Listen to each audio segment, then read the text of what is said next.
मालिक को प्रणाम। सभी अभ्यासी भाई बहनों को नमस्कार। चारी जी कहते हैं, मैं बाबूजी महाराज के साथ अपनी पहली यात्रा में 1972 में जर्मनी के म्यूनिख में था। वहाँ हमने एक प्रश्नोत्तर सत्र रखा था। तब एक अभ्यासी ने पूछा, आप क्यों चाहते हैं कि मिशन में बड़ी संख्या में सदस्य हों? क्या अधिकाधिक की चाह रखना आपके अहं को नहीं दर्शाता? आप केवल कुछ लोगों पर ही ध्यान क्यों नहीं देते हैं? इस पर बाबूजी महाराज मुस्कुराकर बोले, मैं अनंत से आया हूँ। मेरा मन अनंत है और मैं यहाँ भी अनंत देखना चाहता हूँ। इसीलिए आज मैं भी उसी तरह से महसूस करता हूँ, क्योंकि एक सप्ताह के लिए मैं घर पर था और मैं मेरे विचार से कम 150 गोवा वासियों से मिलने आया हूँ। तो मैं न तो बहुत प्रसन्न था, न ही आश्चर्यचकित जब उन्होंने मुझे बताया कि वहाँ केवल 22 या 24 या कुछ इतनी ही संख्या में लोग हैं। निश्चय ही जब एक मछुआरा मछलियाँ पकड़ने के लिए जाल बिछाता है तो भले ही उसके जाल में 10 ही मछली हो, वह खुश हो जाता है। यद्यपि हो सकता है ये पर्याप्त ना हो, लेकिन आप में से जो लोग यहाँ मौजूद हैं वे गोवा के चुनिंदा अभ्यासियों का प्रतिनिधित्व करते हैं। मुझे ये अपेक्षा करनी चाहिए कि नहीं? अभ्यासी जी, मालिक देखिए, आपको कहना चाहिए, हो सकता है हम न हों, लेकिन हम बन जाएंगे। जब हम माखन बनाते हैं, जैसा कि हर स्त्री जिसने ये काम किया है वह जानती है, हो सकता है कि आप 22 मिनट तक मथनी चलाते रहें और कुछ भी ना हो, और यदि आप मथना छोड़ देते हैं तो मक्खन नहीं निकल पाएगा, क्योंकि सारा का सारा मक्खन अचानक सतह पर आ जाता है। एक 2 मिनट में थोड़ा थोड़ा मक्खन निकलता रहता है। मेरे विचार से सहज मार्ग ऐसा ही है। हम लगातार इस मथने में लगे हुए हैं और एक दिन अचानक ही कमलेश को एक आदर्श अभ्यासी मिल जाएगा, क्योंकि मैं तो लंबे समय से मथने में लगा हुआ हूँ। मैं तो लगभग 30 वर्षों से मथने में लगा हुआ हूँ और अब तक शायद कोई इस बात को नकार नहीं सकता कि बाबूजी महाराज की कृपा से परिणाम प्राप्त हुआ है।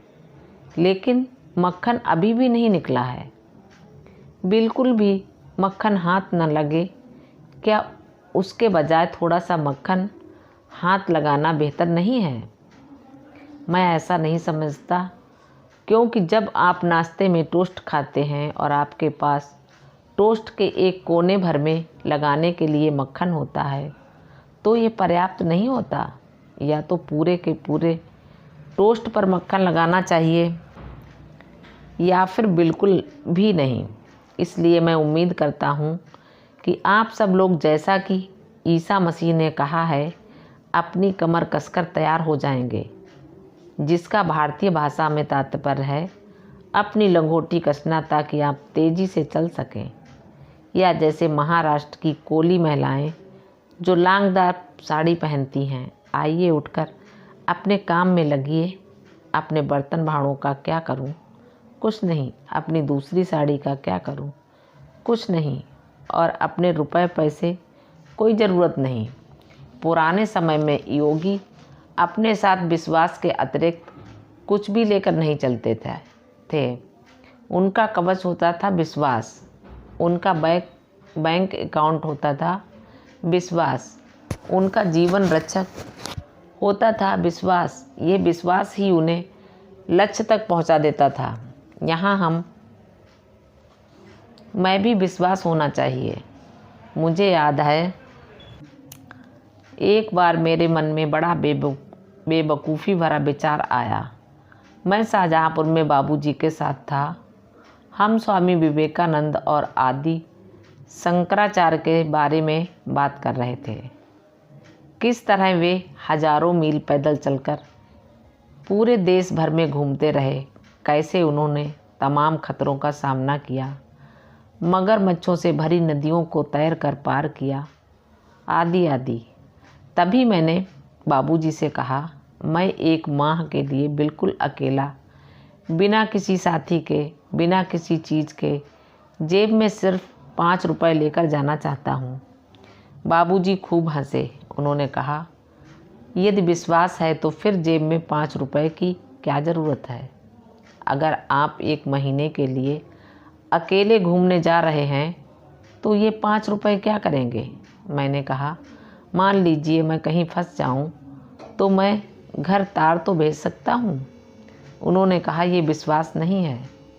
जब तुम यात्रा करते हो तब तुम केवल ईश्वर के साथ यात्रा करते हो। तुम्हारा कोई घर नहीं होता जहां तुम तार भेज सको, न कहीं मित्र होते हैं। और मान लीजिए शाहजहाँपुर के रेलवे स्टेशन पर तुम्हारी जेब कट जाए, तुम्हारी सुरक्षा तो गई। तो मैंने कहा, कृपया संक्षेप में मुझे ये बताइए, आप क्या चाहते हैं? मुझे क्या करना चाहिए? वे बोले, बेवकूफ़ी भरी विचारों से दूर रहो। तो इसके बाद मैंने बजट के नाम पर 5 रुपए लेकर यात्रा करने वाला भिक्षुक बनने का इरादा छोड़ दिया। तो देखिए, उन्होंने इन तमाम पुरानी परंपराओं, परिव्राजक भोजन के लिए भीख पर निर्भरता तैर कर नदियाँ पार करने जैसी बातों का असली रूप दिखा दिया। एक बार मेरे पिताजी शाहजहाँपुर में मेरे साथ थे। वे बद्रीनाथ जाना चाहते थे। सभी वैष्णव बद्रीनाथ यात्रा पर जाना चाहते हैं। मैंने बाबूजी से कहा, ये महाशय, उनकी उम्र तब 75 वर्ष की थी, कहते हैं कि वे बद्रीनाथ की यात्रा पर जाना चाहते हैं। उन्होंने कहा, मैं उनसे बात करूंगा। अगली सुबह जब वे मेरे पिताजी से मिले तो उन्होंने पूछा, राजगोपालाचारी, आप बद्रीनाथ क्यों जाना चाहते हैं? मेरे पिताजी ने जवाब दिया, नहीं बाबूजी, वहाँ की तो बात कुछ और है। कहते हैं भगवान वहाँ आते हैं, ऋषि मुनि वहाँ आते हैं। इस पर बाबूजी ने कहा, क्या यहाँ नहीं आते हैं ऋषि मुनि और भगवान? तो मेरे पिताजी इस बात का जवाब नहीं दे पाए। उन्होंने कहा, नहीं बाबूजी, ज़िंदगी भर एक ख्वाहिश रही है हमारी, तो मैं हो आऊँगा। बाबूजी ने कहा, आप जो कुछ वहाँ पाना चाहते हो हम यही दिलाएंगे, पूजा में बैठो। और मेरे पिताजी वहाँ नहीं गए, इसलिए आप जहाँ हैं उसके बाहर कुछ भी नहीं है। तमिल में हमारे यहाँ किसी अलवर पर एक कहावत है,